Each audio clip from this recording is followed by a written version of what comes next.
Most people think millionaires build their wealth from investing into the stock market, buying real estate, or starting a business, which is 100% true, but there is one key factor that is often overlooked. Now, before I dive deep into things, my name is Sully, and all I ask is if you do find value from this video, that you consider hitting the like and subscribe button for future content like this. With that said, let's first go over what the data shows. Now, the first data point that brought this to my attention came from Fidelity's Q2 2025 Retirement Analysis Report, where they analyzed more than 50 million IRA, 401k, and 403b retirement accounts, and that they showed to have 595,000 401k created millionaires. Not to mention, but the number of IRA created millionaires also increased by 16%, where below that you can see the average retirement account balances for Fidelity customers based on the accounts. So based on that, Fidelity makes it seem as though a large portion of millionaires build their wealth through retirement accounts,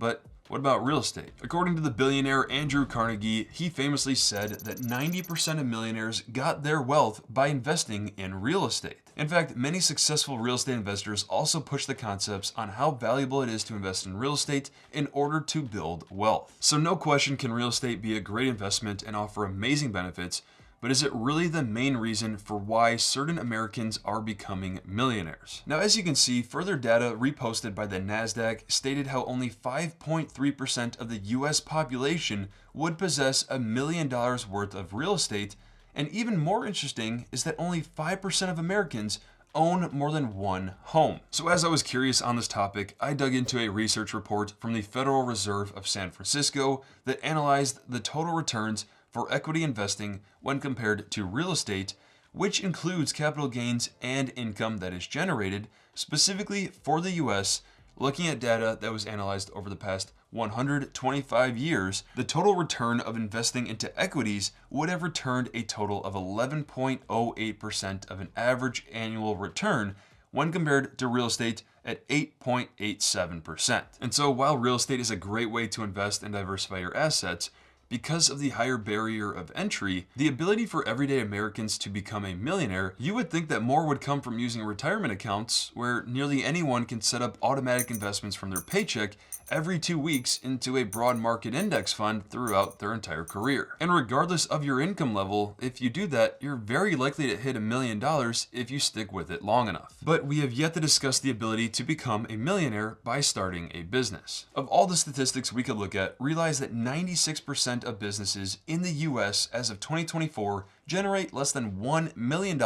in annual revenue, and that approximately 30.7 million companies never achieve $1 million. Not just that, but the Bureau of Labor Statistics pointed out how almost a quarter of small businesses fail within their first year, almost 50% of them fail by their 5th year, and by the 10th year, less than 4 out of 10 businesses that started up remain in operation. And so just like investing into stocks or real estate, entrepreneurship comes with both risk and reward, where some business owners can become the wealthiest people in the world, but the reality is that most Americans don't reach millions of dollars this way. So as an overall view, the real foundation behind all three approaches to build financial wealth, from stocks, real estate, and business, it truly comes down to one main thing, and that is the ability to consistently invest into assets that can grow over time. Truth be told, by the legendary investor Warren Buffett, was when he said, if you don't find a way to make money while you sleep, you will work until you die. And that is also why he said, do not save what is left after spending, but spend what is left after saving. This philosophy is crucial for Americans to understand, because if you spend everything you earn,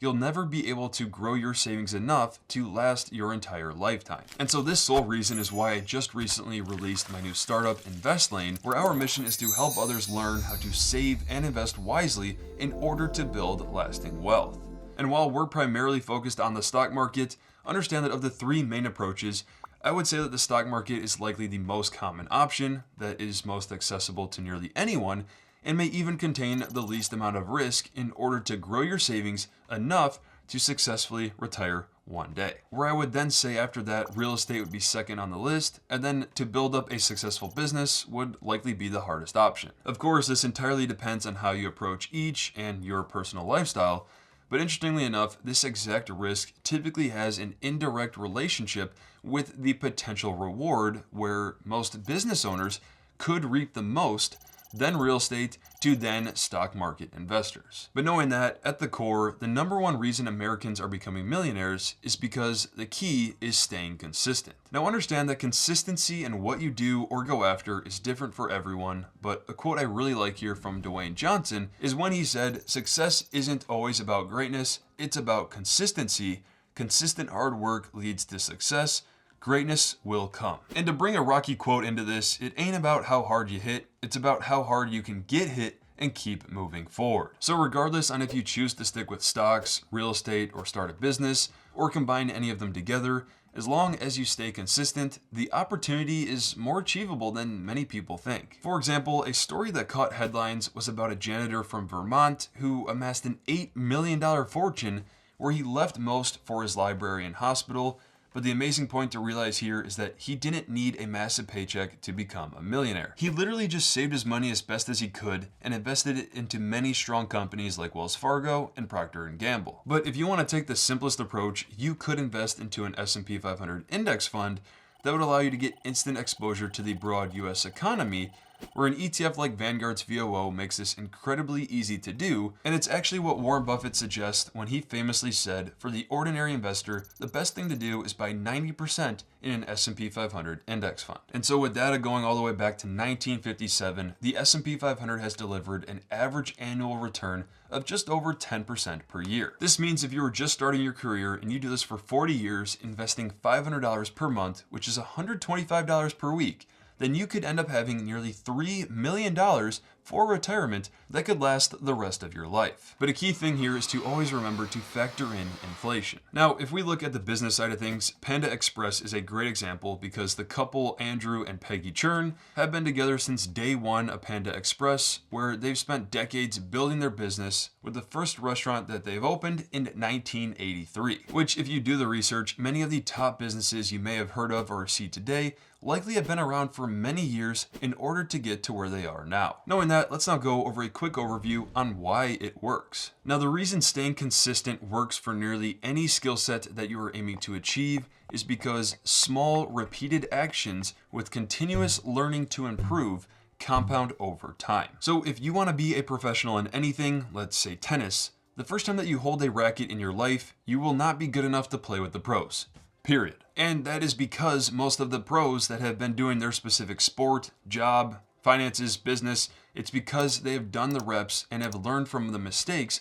and experiences day after day, week after week, month after month, year after year. In the end, whether it is a job, a sport, or business, the hardest part is just staying consistent because typically that's not going to be a flashy thing, and much of the work is just repetitive. Even hearing the fact of investing into the stock market for 30 to 40 years in order to retire successfully, that is a safe long-term approach that is not flashy at all unless you trade stocks, but that can then become a dangerous game if you don't know what you're doing. And then for running a business, think of Panda Express. That is just a simple example out of many successful business owners that have simply just stuck to what they are good at for many years. For real estate, Grant Cardone consistently making deals and acquiring properties and maximizing his knowledge on cash flow is his primary skill set. Or the janitor who decided he wanted to live a peaceful life was able to build up a massive fortune because he wisely invested his savings, where the first day he didn't have that $8 million. He slowly built it up and it took him his entire lifetime. But knowing that importance of consistency, let's now go over different scenarios on how you can start. So like I said, there are three main ways to invest that I'm using for this video, and that is stocks, business, or real estate. The simplest one that nearly anyone can start today is investing into stocks, because all you need to do is take 10 minutes to create an account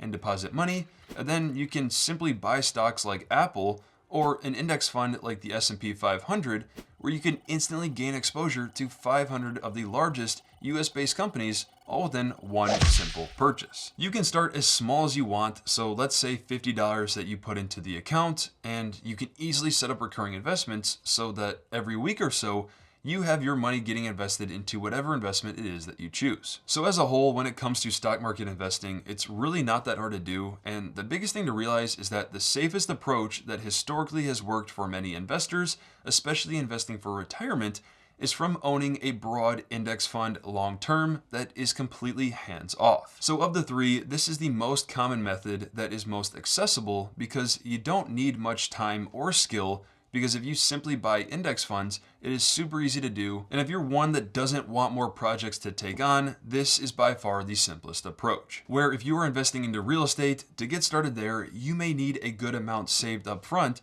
in order to get a down payment for a property, and then you also have to take much more time and energy into researching and going through the entire process and financials for the investment to ensure that you are doing things properly. There's definitely much more in your own hands when it comes to this, so real estate is definitely more hands-on than simply investing into an S&P 500 index fund, but if you are someone that loves real estate, it can definitely be worthwhile. And then the last point to mention here is that if you are one looking to start a business, the biggest thing here is to truly think of what skill set you are already pretty good at or interested in that not many others are, because if you master that skill and do it well, you could be rewarded greatly for it. Obviously, I'm not a Warren Buffett or have proven an entire lifetime of my career of results, but currently with my startup InvestLane and my personal media, I am consistently looking to push out financial content specifically to help individuals who primarily want to save and invest on their own to build lasting wealth. So whether you want to have financial freedom from the stock market, become a real estate pro, or build a business around a professional skill set, I personally believe that it all roots down to small repeated actions of consistently learning